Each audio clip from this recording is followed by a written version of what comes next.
ሰላም ስንቶቻችሁ እስቲ ሳይሎ የሚለውን ሲሪየስ አይታችሁታል? ኮሜንት ሴክሽን ላይ አስቀምጡልኝ። ሳይሎ የሚለውን ሲሪየስ አይታችሁ የወደዳችሁ ሰዎች በእርግጠኝነት ይህን ፊልም ትወዱታላችሁ። አብራችሁን ቆዩ። እንደ ድርቅና ጦርነት ባሉ የተለያዩ ምክንያቶች ዓለማቸው ለመጥፋት በመቃረቧ የተወሰኑ ሳይንቲስቶችና ኢንጂነሮች በመሰባሰብ ከምድር ስር አንዲት ከተማን ይገነባሉ። እነዚህ ሰዎችም የዚህች ኤምበር የተሰኘች ከተማ የወደፊት ነዋሪዎች ስለጠፋውና ስላጡት ድንቅ ዓለም እንዳያውቁና እንዳይጸጸቱ በሚል ላያሳውቋቸው በመወሰን ሰዓቱ በደረሰ ጊዜ ብቻ ተከፍቶ የሚነበብ አንድ መመሪያ በአንድ ሳጥን ውስጥ ያስቀምጡላቸዋል። ሳጥኑ 200 ዓመት ሲሞላው ብቻ እንዲከፈትም በመምላት እስከዛ ጊዜ ድረስ የከተማዋ ከንቲባዎች ሳጥኑን ለቀጣዮቹ ከንቲባዎች እየወረሱ እንዲቀጥሉ ያደርጋሉ። ከተወሰኑ ዓመታት በኋላ ግን ይሄ የመወራረስ ባህልና ሳጥኑ ከነጭራሹ በህዝቡ ዘንድ ይረሳሉ።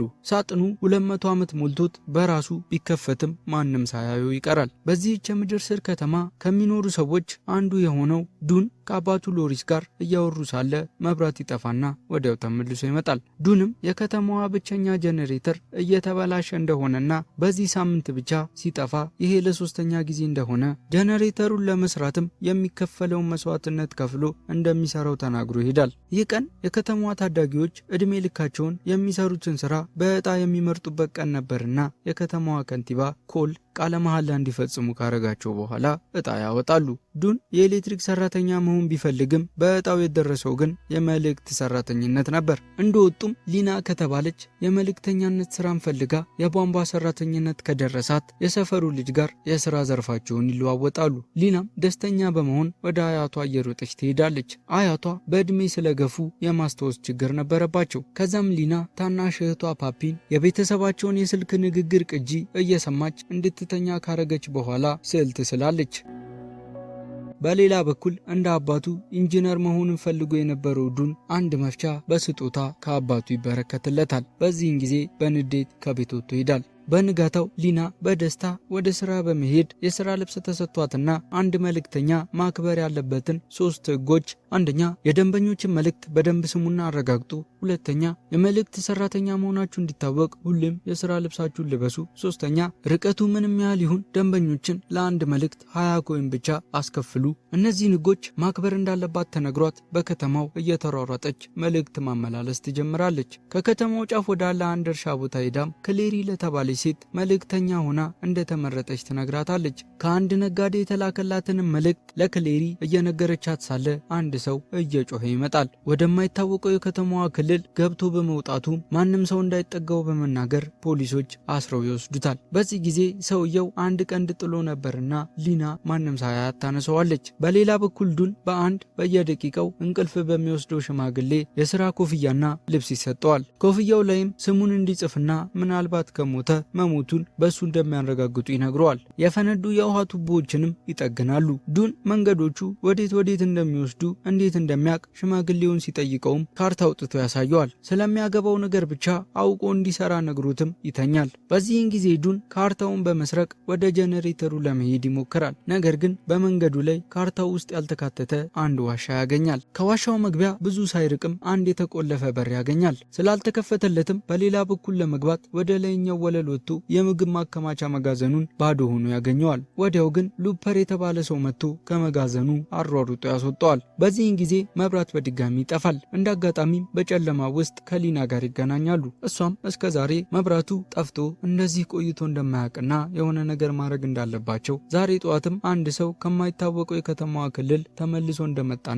ከከተማዋ መውጫ መንገድ ሊኖር እንደሚችል ትነግረዋለች። በዚህ መሃል መብራቱ ተመልሶ ይመጣል።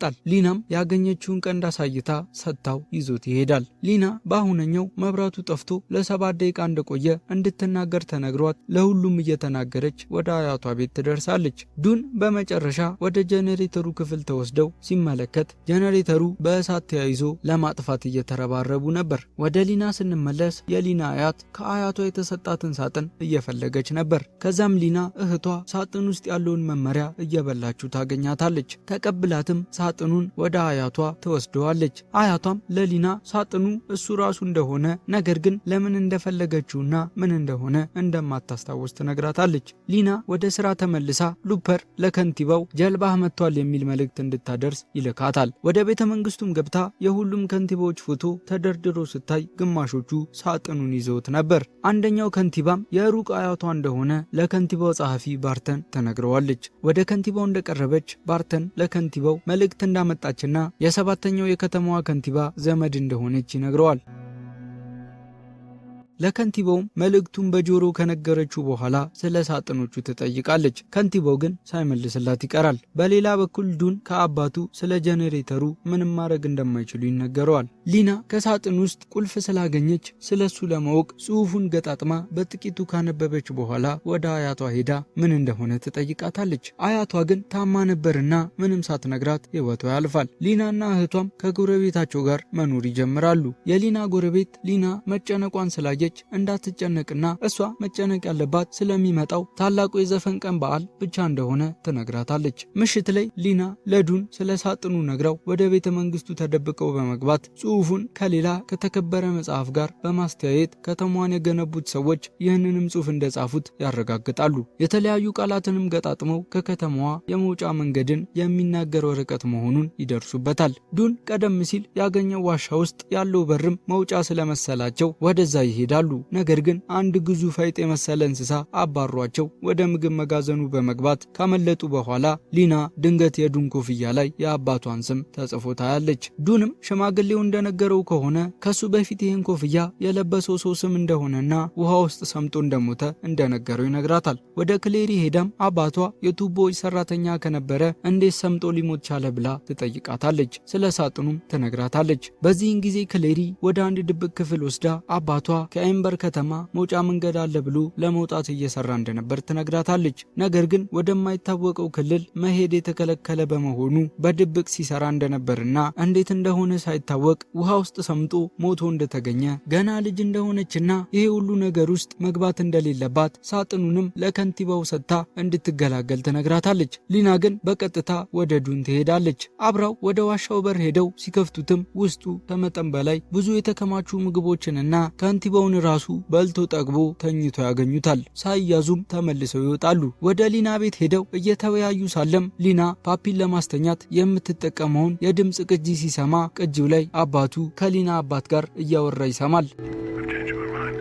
ወደ አባቱ ሄዶም ከሊና አባት ጋር ሲያወሩ እንደሰማውና ከተማዋን ለቀው ለመሄድ እየሞከሩ እንደነበር እንዳወቀ ይነግረዋል። አባቱም ተሳስተው እንደነበር ሲነግረው ዱን ልክ እንደነበሩና ከከተማዋ ለመውጣት የሚረዳ ነገር እንዳገኙ ይነግረዋል።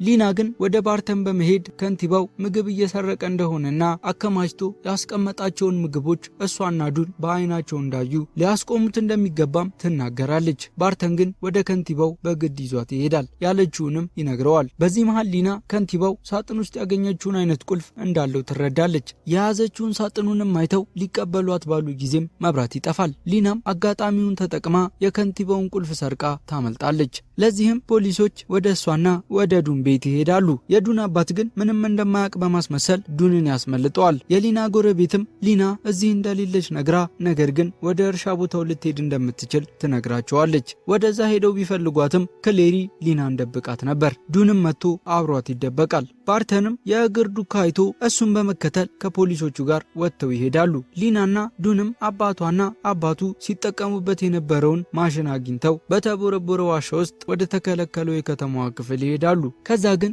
ዱን ቁልፎቹ ላይ የጄኔሬተሩ ክፍል በር ላይ ያለውን አይነት ምልክት ያያል። ወደዛም ለመሄድ ይወስናሉ። በሌላ በኩል የታላቁ የዘፈን ቀን በመሆኑ ሰዎች ተሰብስበው እያከበሩ ነበር። ሊናና ዱንም ፓፒን ከህዝቡ መሃል በመጥራት ይዘዋት ወደ ጄኔሬተሩ ክፍል ይሄዳሉ። በሩ ግን አልከፈት ይላቸዋል። ከዛም የክፍሉ መሃል ላይ ወረቀቱ ላይ ካለው ካርታ ጋር የሚመሳሰል ካርታ አግኝተው እሱን በመጠቀም አንድ የተደበቀ ክፍል ያገኛሉ። ከዛም አንድ መክፈቻ ማሽከርከር እንዳለባቸው አንብበው ሲያሽከረክሩ ወደሚያሽከረክሩት የሰራተኞቹ ልብስ ማስቀመጫዎች ወደ ጄኔሬተሩ በር በመጓዝ በሩን ይከፍቱታል። ወደ ጀልባነትም ይቀየራሉ። በጄኔሬተሩ ክፍል ውስጥም ወዳለው ትልቅ የወንዝ ተፋሰስም ይገባሉ። ነገር ግን የመጀመሪያው ጀልባ በጄኔሬተሩ ክፍል ውስጥ ባለው ወንዝ ላይ ብዙም ሳይንሳፈፍ በትልቅ ተርባይን ይጨፈለቃል። ከዛም የውሃውን መጠን ከፍ ማድረግ እንዳለባቸውና ወደ ኤል ክፍል መሄድ እንዳለባቸው አንብበው ቁልፉን በመጠቀም የኤል ክፍልን በር ከፍተው በመሰላል ወደ ላይ በመውጣት አንድ መቆጣጠሪያ ክፍል ያገኛሉ። ቁልፉንም ተጠቅመው የውሃውን መጠን ይጨምሩታል። ነገር ግን ተርባይኑ ወዲያው ተበላሽቶ የውሃውን መጠን መጨመሩን ያቆማል። እንቅልፋሙ ሽማግሌም ሊያስተካክለው ሲሞክር ዱን አይቶ ወደሱ በመሄድ ከከተማዋ ለመውጣት የውሃው መጠን ከፍ ማለት እንዳለበት ነግሮት ለማስተካከል እንዲረዳው አባቱ የሰጠውን መፍቻ ይሰጠዋል። ሽማግሌውም ያስተካክለዋል። ይህም ከተማዋን ያናውጣት ጀመር። ሽማግሌው ዱን አብሮት እንዲመጣ ቢጠይቀውም ጥለውት እንዲሄዱ ይነግራቸዋል። ከዛም ሽማግሌው መፍቻውን ከለቀቀው ተርባይኑ በድጋሚ እንደሚበላሽ ይረዳሉ። ሊና፣ ፓፒና ዱንም ሁለተኛው ጀልባ ላይ በመውጣት ለጥቂት ከመጨፍለቅ ተርፈው ከከተማዋ ይወጣሉ። ወንዙን እንደጨረሱም አንድ ወደብ ያገኛሉ። በሌላ በኩል ከንቲባው የከተማዋን መንቀጥቀጥ ፈርቶ ወደ ዋሻው ክፍል ይሄዳል። ሉፐር መጥቶ አብረው እንዲሄዱ ቢጠይቀውም ከንቲባው ገፍትሮ ጥሎት ወደ ክፍሉ በመግባት በሩን ይቆልፍበታል። ፊቱን እንዳዞረ ግን የቅድሙ ግዙፍ እንስሳ ከንቲባውን ይበለዋል። እነ ሊና ወደቡ ጋር አንድ ጽሑፍ ያሉ ደርሳቸዋል የሚል ነበር። ክብሪት እንዴት እንደሚለኮስ ከሚያሳይ ማብራሪያ ወረቀት ጋርም ክብሪት አግኝተው በመለኮስ በደረጃ ወደ ላይ መውጣት ይጀምራሉ። አንድ ባዶ ክፍልንም አልፈው እንደወጡ ራሳቸውን ከምድር ስር ወጥተው ከብዙ ዓመታት በፊት የጠፋው ምድር ላይ ያገኙታል። ነገር ግን ብርሃን የሚባል ነገር የሌለበት ጨለማ ነበርና ተስፋ ቆርጠው ቁጭ ይላሉ። ከዛ ግን ከርቀት ፀሐይ ስትወጣ ያያሉ። ማታ ላይ ደርሰው እንጂ ከብዙ ዓመታት በፊት የጠፋችው ምድር ተሽሏት አገግማ ነበር። በአንድ ጉድጓድም ወደ ታች ሲያዩ ኤምበርን ከርቀት አይተው አንድ ጽሑፍ ድንጋይ ላይ በማሰር ወደ ታች ይወረውሩታል። እንደ ድልም ሆነና ድንጋዩ ተንከባሎ የዱን አባት እግር ስር ይወድቃል። በዚህም ፊልሙ ያበቃል። ለሰጣችሁኝ ጊዜ ከልብ አመሰግናለሁ።